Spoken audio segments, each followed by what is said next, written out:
আজকে এখানে প্রশাসন যারা আছেন, এখানে আর্মি প্রশাসনরা আছেন, থানার লোকেরা আছেন, এখানে ইউনি সাহেবরা আছেন।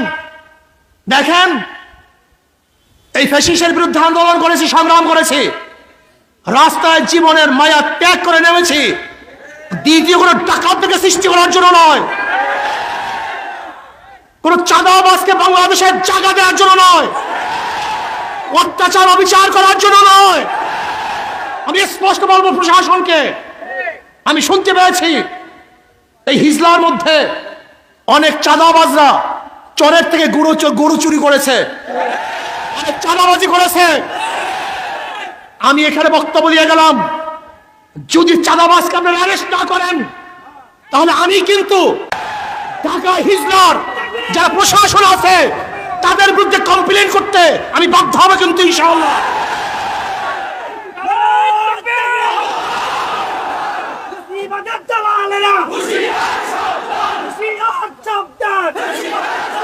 আমি প্রশাসনকে বলবো, আপনি আমাদেরকে চিনতে ভুল করিয়েন না।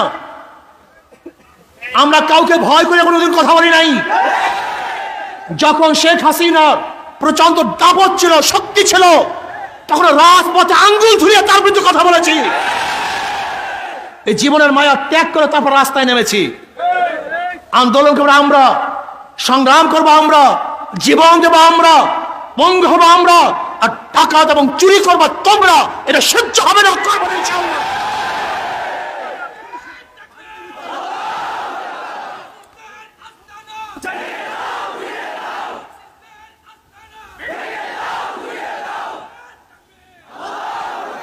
আমি স্পষ্ট বলবো, যদি আপনারা বিচার না করেন, আমাদের কাছে জানা আছে, সাংবাদিকরাও জানে, সাংবাদিকরা চরিত্রহীন হবেন না, কোন দলের সাপোর্ট করবেন না, কোন ব্যক্তির সাপোর্ট করবেন না।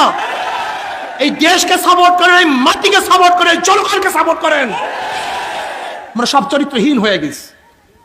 আমরা কালোকে কালো বলি না, আমরা সাদাকে সাদা বলতে পারি না, আমরা রাত্রকে রাত্র বলতে পারি না, আমরা দিনকে দিন বলতে পারি না, আমরা খারাপকে খারাপ বলতে পারি না, আমরা ভালোকে ভালো বলতে পারি না। তুমি মানুষ না, তুমি একটা জানোয়ার। খারাপ তো খারাপই। আমি রাত্রকে রাত্র বলি, দিনকে দিন বলি, সাদাকে সাদা বলি, কালোকে কালো বলি। প্রিয় ভাইয়ের আমার, 5 তারিখ ছাত্র জনতা ঐক্য হয়ে এদেশের মানুষ বৈষম্য বিরোধী আন্দোলন করেছিল এই জাতিকে রক্ষা করার জন্য, এই জাতিকে মুক্তি দেওয়ার জন্য, সাম্য, মানবিক মর্যাদা, সামাজিক ন্যায় বিচার প্রতিষ্ঠা করার জন্য এই জনগণ রক্ত দিয়েছে, জীবন দিয়েছে। জনগণ গায়েবী মামলার থেকে বাঁচার জন্য রক্ত দিয়েছিল, জনগণ আয়না ঘর থেকে বাঁচার জন্য রক্ত দিয়েছিল, জনগণ আর ক্ষুধার্ত থাকতে চায় না, জনগণ মিথ্যা মামলার আসামি হতে চায় না, জনগণ আর রক্ত ঝরাতে চায় না, আমাদের মা বোনেরা ধর্ষিত হতে চান না, আমাদের মা বোনেরা চান না তাদের চেহারার মধ্যে এসিড নিক্ষেপ করে দগ্ধ করা হোক, আমাদের মা বোনেরা চান না ধর্ষণ করার পরে তাদেরকে হত্যা করা হোক, আমার মা বোনেরা চান না তাদের ইজ্জত হানি করা হোক, আমার যুবকরা চান না বেকার থাকতে, আমার গরিবরা চান না ক্ষুধার্ত অবস্থায় থাকতে, বস্ত্রহীনরা চান না বস্ত্রহীন অবস্থায় থাকতে, গৃহহীনরা চান না খোলা আকাশের নিচে ঘুমাতে। আজকে যারা চিকিৎসার অভাবে ধুকে ধুকে মরছে, তারা চিকিৎসার অভাবে ধুকে ধুকে মরতে চান না। আজকে যারা হাজারো গরিব সন্তান মেধাবী কিন্তু অর্থের অভাবে পড়াশোনা করতে পারে না, তারা চায় না মূর্খ থাকতে। আমরা দেশ করতে চাই যে দেশের মধ্যে থাকবে সাম্য, মানবিক মর্যাদা, সামাজিক ন্যায় বিচার, যেখানে থাকবে ছেলেদের অধিকার, কামারদের অধিকার, ঋষির অধিকার, চামারের অধিকার, মেতনের অধিকার, শ্রমিকদের অধিকার, যেখানে থাকবে পুরুষের অধিকার, মহিলাদের অধিকার, যেখানে থাকবে সমস্ত মানুষের অধিকার, মুসলমান, হিন্দু, খ্রিস্টান, বৌদ্ধ, যে বাংলাদেশের নাগরিক প্রত্যেকের অধিকারকে প্রতিষ্ঠিত করতে চাই। সেই দেশ আমরা চাই, এই দেশের কল্যাণ চাই, এই দেশকে মুক্ত করতে চাই। কিন্তু বুঝতে আমি সমস্ত জনগণকে বলবো, আজকে বাংলাদেশ স্বাধীন হয়েছে 53 বছর, অথচ সিঙ্গাপুর, মালয়েশিয়া সহ এই দেশগুলি একই সাথে স্বাধীন হয়েছিল। তাদের স্বাধীনতার বয়স একই টাইম, অথচ কোথায় সিঙ্গাপুর আর কোথায় বাংলাদেশ, কোথায় মালয়েশিয়া আর কোথায় বাংলাদেশের কারণটা কি? এর কারণটা কি? আমার যুবক বাবারা খুব ভালো মতো বোঝার চেষ্টা করো। মেধাকে কাজে লাগাও, জোয়ারে গাও ভাসাবা না, গরুর পালের মতো চলবা না। আল্লাহ তোমাকে গরু বানান নাই, মহিষ বানান নাই। আল্লাহ তোমাকে বিবেক দান করছেন, মেধা দান করছেন। তুমি মেধা দিয়ে কেন চিন্তা করবা না? এর কারণটা কোথায়? আজকে 53 বছর পর্যন্ত যারা ক্ষমতায় ছিল তারা জনগণের জন্য আইন প্রণয়ন করে নাই। সরকারে কিভাবে টিকে থাকবে, দল বলকে কিভাবে আঙ্গুল ফুলিয়ে কলাগাছ বানাবে এবং বটগাছ বানাবে, তারা সেই প্ল্যান করেছে। জনগণকে কিভাবে নির্যাতন করবে, নিপীড়ন করবে, জেলের মধ্যে ঢুকাবে, অবৈধভাবে তাদেরকে ফাঁসিতে ঝুলাবে, সেই আইন করা হয়েছে। কিন্তু জনগণের মুক্তির কোনো আইন করে নেই। দেখবেন যত প্রশাসনকে তারা পদায়ন করেছে, প্রশাসনকে হাজার জিনিস তারা দিয়েছে, এর কারণটা কোথায়? শুধু সরকারি টিকে থাকার জন্য, জনগণের জন্য বাজেট করে নেই, তার প্রশাসনের জন্য বাজেট করেছে। তার প্রশাসনকে অনেক উন্নয়ন করেছে, উন্নতি করেছে, কিন্তু জনগণকে উন্নতি করে নেই। তুমি দেখেছো কত পদায়ন? সচিব এতজন, এডিশনাল সচিব এতজন, যুগ্ম সচিব এতজন, আবার সিনিয়র সচিব এতজন, শুধু বর্ধিত করছে এদের কোঠা। কিসের জন্য? সরকার টিকে থাকার জন্য। কিন্তু জনগণের পেটের অবস্থা কি, বস্ত্রের অবস্থা কি, বাসস্থানের অবস্থা কি, শিক্ষার অবস্থা কি, চিকিৎসার অবস্থা কি? আমি তো চ্যালেঞ্জ দিয়ে বলতে পারবো, আজকে এই হিজলার মধ্যে এমন একটা হসপিটাল নাই সেই হসপিটালে একজন মানুষ সব চিকিৎসা নিতে পারে, আবার সব পরীক্ষা করতে পারে, এরকম হসপিটাল মনে হয় এই হিজলার মধ্যে নেই। তার মানেটা কি? 53 বছরে হিজলায় একটা হসপিটাল হতে পারে নাই? 53 বছরে হিজলায় এমন একটা প্রতিষ্ঠান হতে পারে নাই যে প্রতিষ্ঠানটায় সমস্ত ছাত্র পড়বে, ছাত্রীরা পড়বে আলাদাভাবে, তাদের প্রতিষ্ঠান হবে, বড় বড় ডিগ্রি গ্রহণ করবে, বড় বড় উচ্চ শিক্ষিত হবে। সেই প্রতিষ্ঠান কি হিজলায় আছে? কেন 53 বছরে নেই? কারণটা কি? এর কারণটা কোথায়? আজকে আমি তো দেখেছি 53 বছর আগেও যে কৃষকরা কৃষি করছে আজও একই অবস্থা আছে, যে ঠেলাওয়ালা ঠেলা গাড়ি ঠেলছে আজও একই অবস্থা আছে, যে ঋষি চামাররা কাজ করছে একই অবস্থায় আছে। যারা ভোট দিয়েছি তাদের ভাগ্যের কোনো পরিবর্তন হয় নাই, কিন্তু যাদেরকে ভোট দিয়েছি ওরা আঙ্গুল ফুলে কলা গাছ নয় বট গাছ হয়েছে। জনগণ ভাইয়েরা আমার, আপনি কি জানেন বাংলাদেশের অবস্থাটা কি? 18,000 কোটি টাকা ঋণী, 18,000 কোটি টাকা। আজকে এখানে যারা আছেন, যারা আজকে জন্মগ্রহণ করবে, বাংলাদেশের প্রত্যেকটা নাগরিক 1.5 লক্ষ টাকার ঋণ নিয়ে তারপর জন্মগ্রহণ করবে। 14 লক্ষ কোটি টাকা বিদেশে পাচার হয়ে গেছে। 14 লক্ষ কোটি টাকা, 98,000 কোটি টাকা ব্যাংক থেকে লুটপাট করা হয়েছে। আপনি জানেন বর্তমান পুঁজিবাদী অর্থনীতির অবস্থাটা কি? বর্তমান পুঁজিবাদী অর্থনীতি হলো গরিবকে গরিব বানাবে আর ধনীকে ধনী বানাবে। বিশ্বাস হয় না? খালি ঠিক কইছেন, বিশ্বাস হয় না আপনাদের? ইমানের খুবই ত্রুটি আপনাদের। যেমন আজকে আপনি যাবেন হিজলা ব্যাংকে, একজন গরিব ম্যানেজার সাহেব আমাকে 5 লক্ষ টাকা ঋণ দেন। ম্যানেজার সাহেব কি বলবে? মর্গেজ আছে। হুজুর আমি তো গরিব মানুষ, কিসের মর্গেজ? মর্গেজ পাবো কোথায়? টাকা তো আপনার জন্য না, যার টাকা আছে ব্যাংক তাকেই টাকা দেয়, যার টাকা নাই ব্যাংক তাকে টাকা দেয় না, লোন দেয় না। তাই ব্যাংক কাকে লোন দিছে? চলে বলেন না কেন? আগের থেকে 5 লক্ষ টাকা আছে, ধনী, একবার ধনী। ব্যাংক তাকে 5 লক্ষ টাকা দিছে, কয়বার ধনী? তার ঋণ মাফ করছে, কয়বার ধনী? তার ইন্টারেস্ট মাফ করছে, কয়বার ধনী? তার ধনীকে বর্তমান পুঁজিবাদী অর্থনীতি 4 বার ধনী বানায়। আর এই গরিব যারা আছেন না, যাদেরকে সিল দেন আর জিন্দাবাদ জিন্দাবাদ করেন, এই গরিবের পেটের মধ্যে 5টা লাথি। 5 লক্ষ টাকা আগের থেকে নাই 1 লাথি। ব্যাংক তাকে 5 লক্ষ টাকা দেয় নাই 2 লাথি। তার ঋণ মাফ হয় নাই 3 লাথি। তার ইন্টারেস্ট মাফ হয় নাই 4 লাথি। আর যেই বড় লোককে টাকা মাফ করা হয়েছে, ওই টাকা যদি বাংলাদেশ ব্যাংকে থাকতো, বাংলাদেশের নাগরিক হিসাবে তার অংশীয় ওই গরিব ছিল, বড়লোকদেরকে মাফ করার কারণে গরিবের পেটের মধ্যে কয় লাত্তি? আর 1 লাত্তি, মোট 5টা। গরিব 5 বার গরিব হয় আর বড়লোক 4 বার ধনী হয়। এর জন্য বর্তমান পুঁজিবাদী অর্থনীতি ধনীকে ধনী বানায়, গরিবকে। আপনি জানেন গোটা বাংলাদেশের টাকা কাদের কাছে? কয়জনের কাছে? মাত্র 20-25 ফ্যামিলির কাছে। মাত্র 20-25 ফ্যামিলির কাছে গোটা বাংলাদেশের অর্থনীতি, গোটা বাংলাদেশের টাকা মাত্র 20-25 ফ্যামিলির কাছে। আজকে যদি বাংলাদেশের পাচারকৃত টাকা 14 লক্ষ কোটি টাকা আমরা এই গরিবদের মধ্যে বিলি করতে পারতাম, বন্টন করতে পারতাম, আমি বিশ্বাস করি বাংলাদেশে সমস্ত গরিবরা দরিদ্র সীমার উপরে চলে যেত। ও গরিব কপাল পোড়ার গোষ্ঠী, মনে খুব ব্যথা। ইসলাম আসছে গরিবদের জন্য, ইসলামের গোটা অর্থনীতি গরিবদের জন্য। জাকাত কাদের জন্য? ওসর কাদের জন্য? সদকা কাদের জন্য? ফিতরা কাদের জন্য? মানত কাদের জন্য? দান কাদের জন্য? ইসলামের গোটা অর্থনীতি গরিবদের জন্য। অথচ কপাল পরা গরিব ইসলাম পছন্দ করে না, ডাকাত, চোর, লুচ্চা, বদমাশদেরকে পছন্দ করে। আল্লাহ পাক কালামে পাকের মধ্যে ফরমান, ইন্নাল্লাহা লা ইগাইয়িরু মা বিকওমিন হাত্তা ইগাইয়িরু মা বিআনফুসিহিম। মানুষ যতক্ষণ পর্যন্ত নিজের ভাগ্যের পরিবর্তন নিজে না করে ততক্ষণ পর্যন্ত আল্লাহ পাক এই জাতির ভাগ্যের পরিবর্তন করেন না।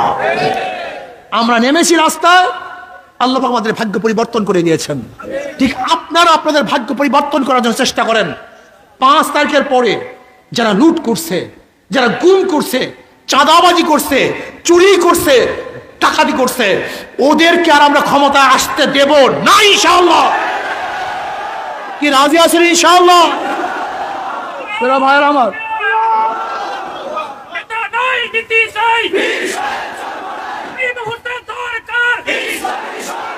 জনগণ ভাইয়ের আমার,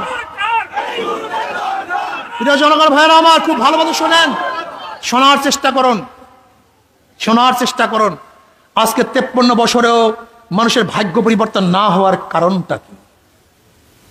আমি অনেক সময় বলি, একজনের নাম এ, একজনের নাম বি, একজনের নাম সি, 3 জনই সু।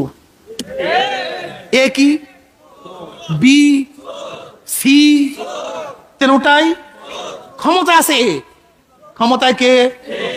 কি করবে? আন্দোলন, সংগ্রাম, বিপ্লব, হরতাল। হটাও এ, বসাও বি। কথা বলেন না, কি করবে? কি করবে? আবার আন্দোলন, আবার সংগ্রাম, বিপ্লব, হরতাল, রক্ত ঝরাও। হটাও বি, বসাও সি। কি করবে? ঘটনাটা কি? ঘটনাটা কি? খুব ভালো মতো বোঝেন, বোঝার চেষ্টা করুন।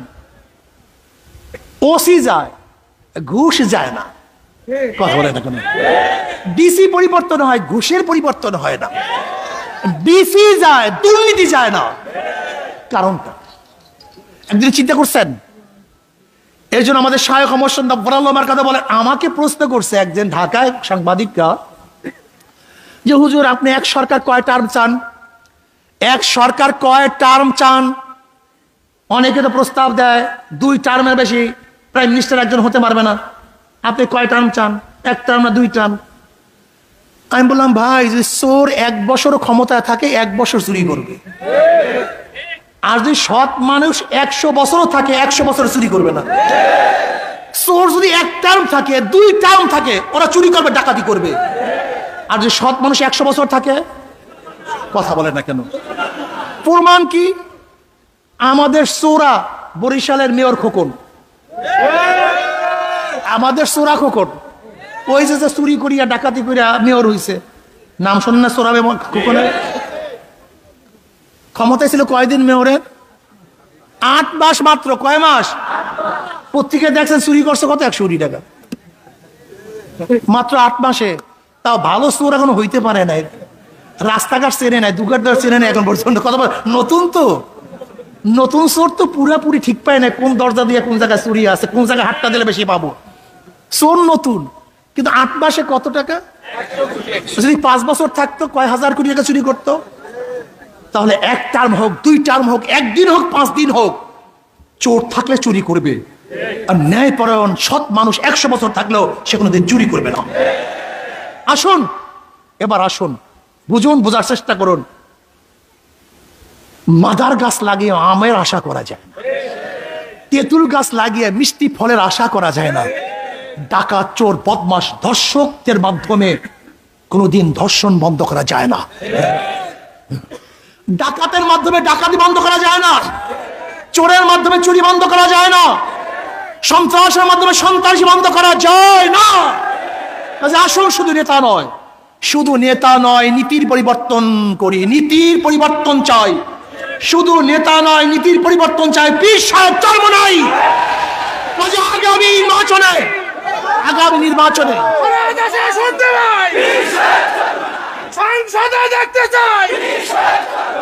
আমার যুবক বাবারা, আমার মুরব্বী বাবারা, আমার পর্দালা জ্ঞানী মা বোনেরা, জনগণ ঐক্য হন। কারণটা কি? ওরা তো কিছু কুকুর পালে, যেমন কুকুরকে কিছু দিলে কুকুরে হুঁশ থাকে না, ঠিক ওরা এরকম কুকুর পেলে কিছু কিছু মানুষদেরকে অত্যাচার করে, বিচার করে, ভয় দেখায়। কিন্তু জনগণ যদি ঐক্য হয়, কুকুর আর টিকতে পারে না। আপনারা ঐক্য হন, জনগণ ঐক্য হন, ভোটাররা ঐক্য হন, জনগণ ঐক্য হন, ভোটাররা ঐক্য হন, জনগণ ঐক্য হন।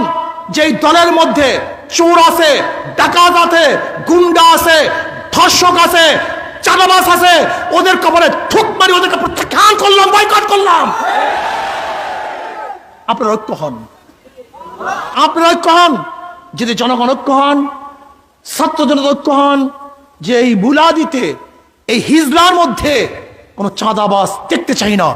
যেখানে চাঁদাবাজি হবে, সমস্ত ছাত্র এবং জনগণ ঐক্য হয়ে ওদেরকে প্রতিহত করেন, দেখবেন ইনশাআল্লাহ চাঁদা মুক্ত এক দেশ আমরা করতে পারবো, সন্ত্রাস মুক্ত এক দেশ করতে পারবো। আর একটা কথা মনে রাখতে হবে, আমাদের বর্তমান সংবিধানের মধ্যে জাতীয়তাবাদ, ধর্মনিরপেক্ষবাদ, সমাজতন্ত্রবাদ এবং গণতন্ত্রবাদ, এই 4 ভিত্তিতে দেশ চলতেছে। কয় ভিত্তি? কিন্তু 53 বছরে এই 4 মূলনীতি আমাকে শান্তি দিতে পারে নাই, জনগণকে মুক্তি দিতে পারে নাই। আমরা সবুজ বাংলা দেখেছি, সোনার বাংলা দেখেছি, নতুন বাংলা দেখেছি, ডিজিটাল বাংলা দেখেছি, স্মার্ট বাংলা দেখেছি। আর আমরা ডিজিটাল বাংলা দেখতে চাই না, সবুজ বাংলা দেখতে চাই না, এবার ইসলামী বাংলা দেখতে চাই। কি বাংলা দেখতে চাই? ইসলামী বাংলা দেখতে চাই। কে কে রাজি আছেন? নারায়ে তাকবীর, নারায়ে তাকবীর, আল্লাহু আকবার। পীর সাহেব ধর্ম নাই, ইসলামী সরকার সংসদে দেখতে চাই। আসুন, আসুন আমার যুবক বাবারা, আমার মুরব্বী বাবারা, আসো ঐক্যবদ্ধ ভাবে ইসলামী বাংলার জন্য আজকের থেকে দাওয়াতি কাজ শুরু করি। ঘরে ঘরে, পাড়ায় পাড়ায়, ব্যক্তি ব্যক্তি, সব জায়গায় হাত পাখার দাওয়াত পৌঁছে দেয়। যারা আজ পর্যন্ত কথা এবং কাজে বিপরীত হয় নাই, ইনশাআল্লাহ ইমানের অবস্থা থাকলে বিপরীত হবে না ইনশাআল্লাহ। ইসলামী আন্দোলন বাংলাদেশ শুরু থেকে আজ পর্যন্ত কোনোদিন কথা এবং কাজে অমিল হয় নাই, হবে না ইনশাআল্লাহ। কাজে আসুন আমরা সম্মিলিতভাবে আল্লাহর জমিন, আল্লাহর হুকুমত কায়েম করার জন্য, ইসলাম হুকুমত কায়েম করার জন্য হাত পাকায় ভোট দেই, ইসলামী আন্দোলন ঐক্যবদ্ধ হই। আর আমার শেষ কথা বলিয়েন না, শেষ কথা, অনেক ভদ্র মানুষ আছেন, শিক্ষিত মানুষ আছেন, যারা রাজনীতিতে অংশগ্রহণ করেন না, পচা গান্দা রাজনীতির কারণে তারা রাজনীতিতে অংশগ্রহণ করেন না। আমি ওই সমস্ত ভাইদেরকে বলবো, আমার পর্দালে মাদেরকে বলবো, আপনার মতো ভালো লোকগুলি রাজনীতি না আসার কারণে ডাকাতরা এখানে স্থান নিয়েছে, চোরেরা এখানে স্থান নিয়েছে, ধর্ষকরা এটা দখল করেছে। আপনার মতো ভালো লোক যখন এখানে আসবে, তখন ডাকাত চোরেরা এখানে থাকতে পারবে না ইনশাআল্লাহ। আজকে থেকে আমি বলবো, সেই ভালো লোকগুলি ইসলামী আন্দোলন অংশগ্রহণ করুন। আসুন আমরা সবাই একই সাথে কাঁধে কাঁধ মিলিয়ে ইসলাম হুকুমত কায়েম করার জন্য, দুনিয়াতে মুক্তি, আখিরাতে শান্তি পাওয়ার জন্য আল্লাহ পাক আমাকে এবং আমাদের সবাইকে একই সাথে কাজ করার তৌফিক দান করেন। আপনার এই বৃষ্টির মধ্যে কাদার মধ্যেও সব কিছু উপেক্ষা করে এখানে আসছেন। আমার বিশ্বাস যদি হিজলার লোক সব একত্রিত হন তাহলে অবশ্যই ইনশাআল্লাহ এদেশে কলেমার পথে উড্ডয়ন হবেই হবে ইনশাআল্লাহ। আল্লাহ আমাকে আমাদের সবাইকে একই সাথে কাজ করার তৌফিক দান করেন।